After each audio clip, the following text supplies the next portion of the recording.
बिस्मिल्लाहिर्रहमानिर्रहीम, अस्सलामुअलैकुम, good morning, welcome to सुबह की सोच। सुबह की इस अच्छी और खूबसूरत सी सोच के साथ मैं हूं नम्रा तारिक।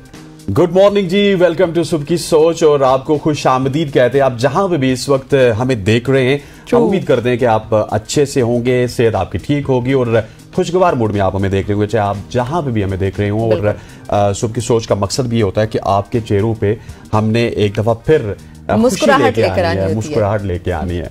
और इससे पहले कि हम आगे बढ़ें, मैं निम्रा आपसे एक सवाल करना चाहता हूँ प्लीज। हर दिन में कोई ना कोई सवाल करता हूँ। ये बताइए कि कोल्ड शावर जो हम लेते हैं, मतलब प्राइम में जब गर्मियों में आते हैं तो फिर तो लेते ही लेते हैं, सर्दियों में इसको लेना चाहिए नहीं लेना चाहिए?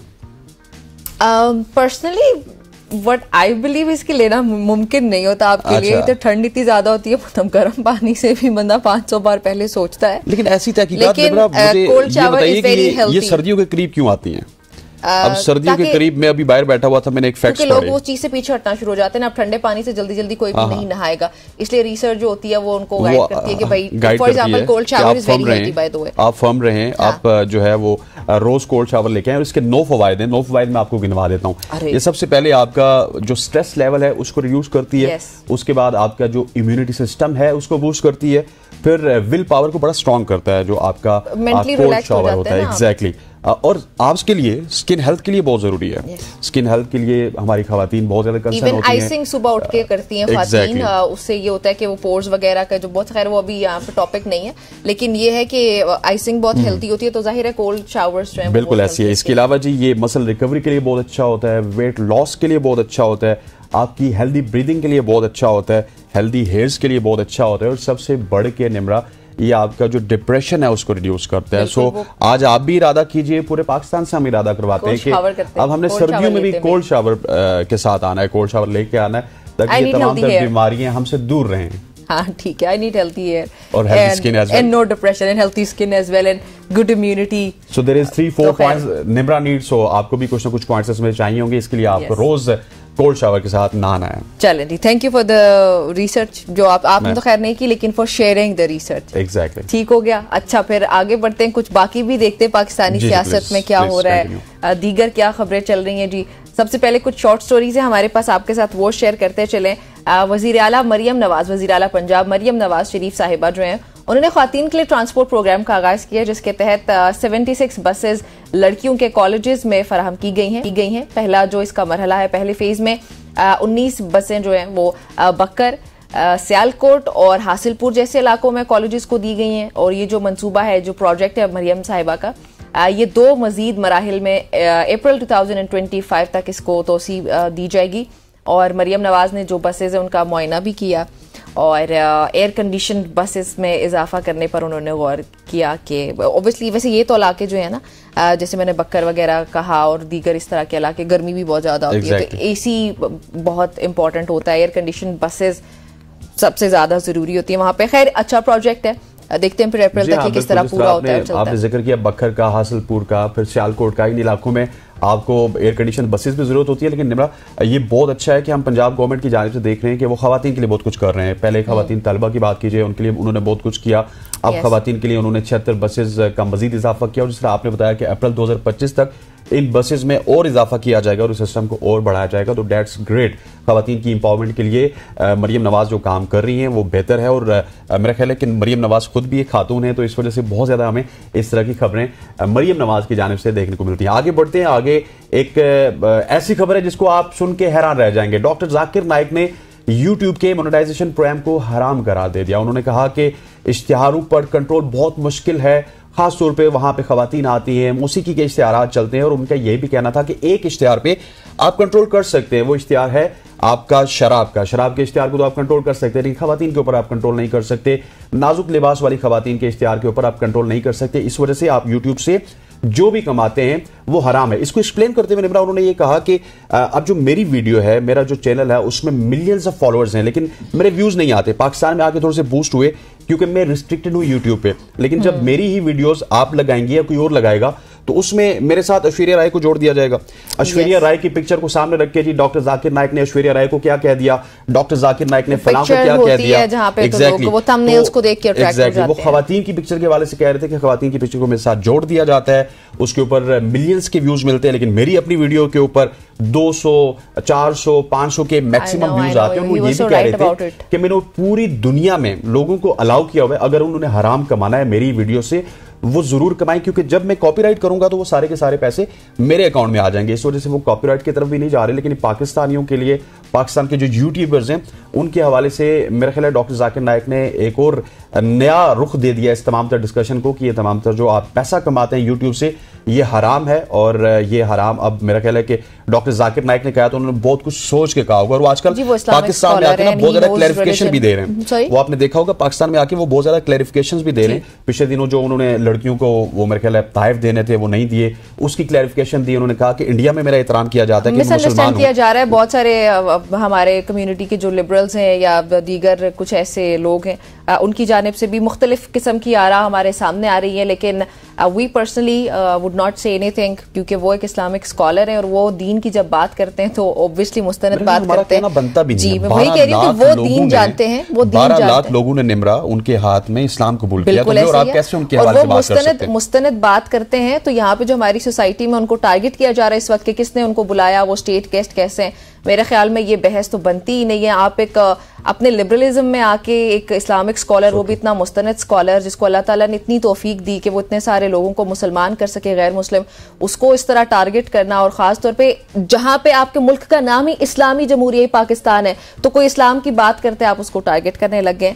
और जो अच्छा उनके जो पॉइंट्स उनको बड़ा ट्विस्ट करके घुमाया जा रहा है कि ख्वातीन के खिलाफ ये बात की है वो की है, हालांकि वो शायद किसी चीज की कोई एग्जांपल दे रहे हो, उसको वो छोटा सा क्लिप उठा के पूरी बात भी नहीं है, उसका कॉन्टेक्स्ट ही नहीं सामने आने देते हैं और उस वीडियो को मिस यूज करके आप गलत नैरेटिव फैला रहे। तो इससे प्लीज गुरेज करें। एक इस्लामिक स्कॉलर की बदनामी करके आपके लिबरलिज्म को सुकून नहीं मिल जाएगा, ये बहुत गलत तरफ जा रहे हैं। एक और इफ़त उमर साहिबा जो है पाकिस्तान की एक्ट्रेस, उनको भी ऑब्वियसली बनता है उनका, वैसे तो डॉक्टर जाकिर नाइक को उन्होंने बहुत खुद पसंद करार दे दिया। डॉक्टर जाकिर नाइक ने कराची में एक सवाल और जवाब के सेशन में, वैसे PIA की इजाफी बैगेज, आपने वो वीडियो जरूर देखी होगी, वायरल है, बैगेज फीस के बारे में उन्होंने बात की है। तो नाइक ने पाकिस्तान में मिलने वाले सलूक का मुआवजा भारत से किया, जिस पर इफ़त उमर की तनकीद सामने आई और उन्होंने कहा कि डॉक्टर जाकिर नाइक की राय ने पाकिस्तानियों के जज्बात को ठेस पहुंचाई है, और ये इस वक्त काफी बहस बनी हुई है सोशल मीडिया पे। बड़ा अनफॉर्चुनेट, आप देखिए ना इफ़त उमर जब डॉक्टर जाकिर नाइक के ऊपर बात करेंगी तो ये बड़ा ही अनफॉर्चुनेट होगा। और फिर आपने जो पॉइंट रेज किया था पिछले डिस्कशन में कि वो अब गवर्नमेंट ऑफ पाकिस्तान से सवाल कर रही है कि आपने डॉक्टर जाकिर नाइक को क्यों बुलाया। डॉक्टर जाकिर नाइक 28 रोजा दौरे पे पाकिस्तान में, जमहूरिया पाकिस्तान इसलिए बुलाया। एग्जैक्टली, और 28 रोजा दौरे में वो पाकिस्तान में, पूरी दुनिया की नजर पाकिस्तान पे, और पाकिस्तान की जो पॉजिटिव इमेज है वो पूरी दुनिया पे पहुंचा रहे हैं, और वो पाकिस्तान के बड़े खुश भी हैं, मजहबी रहनुमाओं से मिल रहे हैं, कराची में उनके खिताबात जारी हैं, इसके बाद लाहौर में होंगे, फिर इस्लामाबाद में होंगे।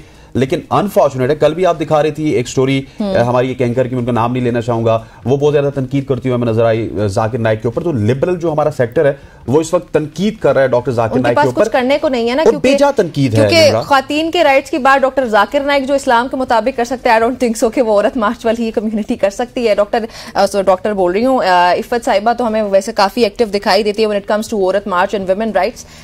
तो फिर इस्लाम से बेहतर राइट्स कहाँ पे? And when somebody is talking about religion, वो इस्लाम को प्रीच कर रहा है, तो मेरा नहीं ख्याल कि उससे बेहतर राइट्स को कोई जानता होगा, और वो मुस्तनद राइट्स को जानता होगा। बाय द वे वो किसी वेस्टर्न एजेंडा का पार्ट भी नहीं होगा, वो कोई गलत चीज मुआशरे में इंट्रोड्यूस भी नहीं करा रहा होगा, वो वही कर रहा होगा जो अल्लाह और उसके नबी ने हमें करने का कहा है।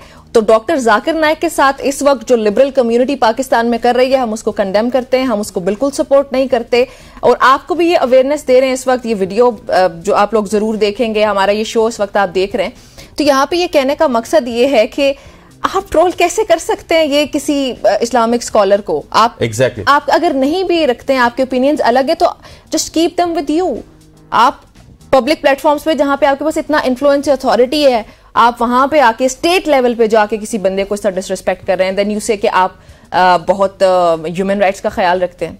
बिल्कुल ऐसी है, 100% ये थोड़ा शॉकिंग है मेरे लिए। 100% एग्रीड विद निम्रा। और पाकिस्तानियों में मेरा ख्याल है कि इस वक्त अगर 24 करोड़ पाकिस्तानी है तो 23 करोड़ 50 लाख पाकिस्तानियों की नुमाइंदगी निम्रा ने की है। कोई 50 लाख ऐसे होंगे जो लिबरल कम्युनिटी के साथ होंगे, लेकिन निम्रा जिस तरह आपने कहा मैं बिल्कुल आपसे एग्री करता हूं। डॉक्टर जाकिर नाइक हमारे मेहमान है, हमको तो उनको सर पे बैठाना चाहिए। आगे बढ़ते हैं जी, अगली खबर आपको देते हैं। अगली खबर बड़ी जबरदस्त खबर है क्योंकि पाकिस्तान से खबर है। कराची के 25 साल साइबर सिक्योरिटी माहिर उसामा सलीम ने नासा के हॉल ऑफ फेम में शानदार कारकर्दगी की बदौलत जगह बना लिया। 3 साल की मुख्तसर मुद्दत में उन्होंने हसास डाटा की हिफाजत के लिए अहम सिक्योरिटी खामियों की तलाश की और national university of science and technology से मास्टर डिग्री हासिल करने के बाद उनके पास 20 से ज्यादा सर्टिफिकेट भी हैं।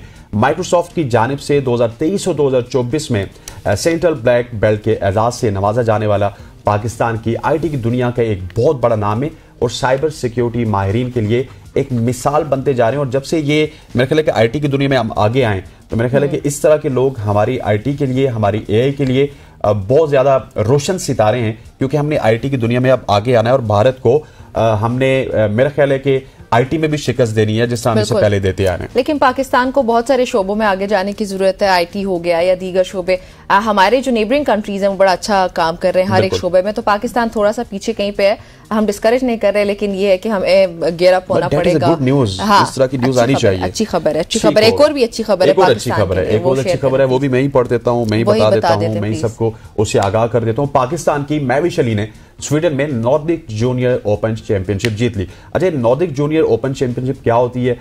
यूरोप के जितने भी मुल्क है, जो नॉर्थ के मुल्क है, नॉर्दर्न साइड पे लगते हैं, उनकी जो चैंपियनशिप होती है उसको नॉर्डिक जूनियर चैंपियनशिप कहते हैं। उन्होंने फाइनल में फ्रांस की हरीफ को 5-11, 7-11 और 12-10 से शिकस्त दी। और मैविश का जो शानदार सफर है, जहां उन्होंने नॉर्वे के वर्ल्डे और डेनमार्क की कैमेला थॉम्स को 3-0 से हराकर क्वार्टर फाइनल में अपनी बहन मानूर अली को भी शिकस्त देकर फाइनल तक रसाई हासिल की थी। इसके अलावा उन्होंने ये हमारे शो पे अक्सर आती रहती हैं एग्जैक्टली। और आज एक और हमारे शो में आने वाली खबर भी है, और डेनिश जूनियर ओपन में कांसी का तमगा भी हासिल किया था, जिसे वो पाकिस्तान की स्क्वॉश की उभरती हुई स्टार बन चुकी है। मैं भी आपको बहुत ज्यादा मुबारक हूँ, आप बहुत दूर हैं, आपने बहुत दूर जाके पाकिस्तान का नाम रोशन किया। पाकिस्तानी इस वक्त आप पे फख्र कर रहे हैं। बिल्कुल जी, ये एक अच्छी खबर थी खेलों के शोबे से। एग्जैक्टली। आगे बढ़ते एक और स्टोरी है मेरे पास। बेनजीर तालीमी वज़ाइफ मंसूबा जो है वो पाकिस्तान में तालीम तक रसाई आसान बनाने के लिए जनवरी 2025 से वज़ाइफ में इजाफा कर रहा है।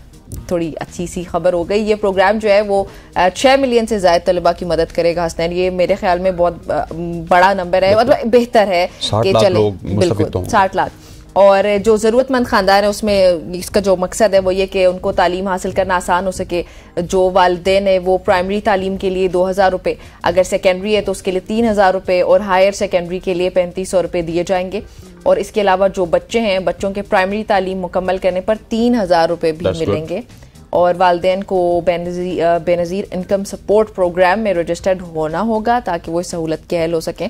कहने को तो 2-3 हज़ार रुपये कुछ भी नहीं है, लेकिन ये है कि चलें फिर भी something is better than nothing. Pakistani government कहीं भी कुछ तो कर रही है। मेरा ख्याल है कि बेनजीर इनकम सपोर्ट प्रोग्राम हम काफी अरसे से देख रहे हैं, जब से बेनजीर शहीद हुई थी उसके बाद ये प्रोग्राम इंप्लीमेंट हुआ था। उस जमाने में जब 2000 मिलता था, 2000 बहुत ज्यादा लगता था टू बी ऑनेस्टली स्पीकिंग, लेकिन अब 2000 हो गया, 3000 हो गया, शायद उसकी वो वैल्यू नहीं रही, लेकिन फिर भी 60 लाख लोग कहीं ना कहीं से मुस्तफीद होंगे। जो लोग गुर्बत की शरह से बहुत ज्यादा नीचे है ना निम्रा, उनको जब इस तरह का हेल्प आउट मिलता है तो वो उनके लिए 3000 4000 भी बहुत ज्यादा मायने रखता है। आगे बढ़ते हैं, आगे भी हम खबर आपको बताने से पहले ये बताते हैं कि अतर जायद हमारे प्रोग्राम में आ चुके हैं। यहाँ पे आके यहीं पे वो बैठे थे, अपने बेल्ट के साथ आए थे, और पाकिस्तान के अतर जायद ने भारतीय हरीफ को शिकस्त देकर इंटरनेशनल रेसलिंग चैंपियनशिप जीत ली है।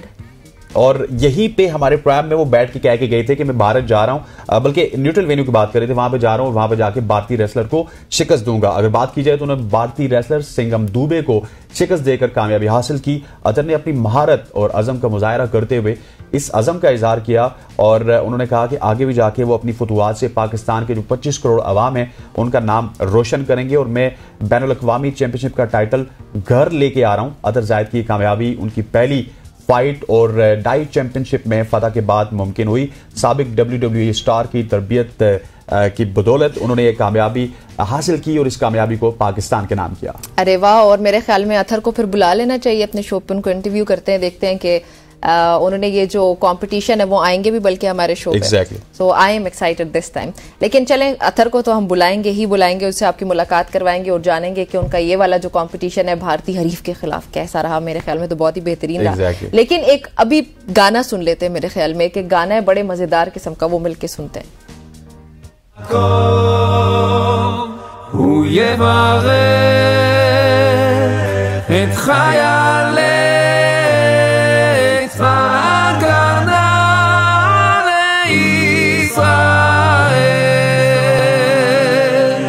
העומדים על משמר ארצנו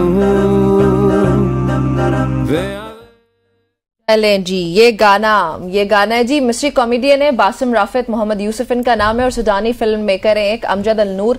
उन्होंने इजरायली वजीर आजम नेतन्याहू के लिए ये गाना बनाया है, जिसमें उन्होंने जो है उनके खिलाफ एक गाना बनाया और इस गाने का नाम जो है वो है नेतन्याहू का ट्रायल। और इंटरनेट पे सख्त ये वायरल गाना है। गाने में नेतन्याहू को आलमी जराइम अदालत में जंगी जराइम के इल्जामात का सामना करते हुए दिखाया गया।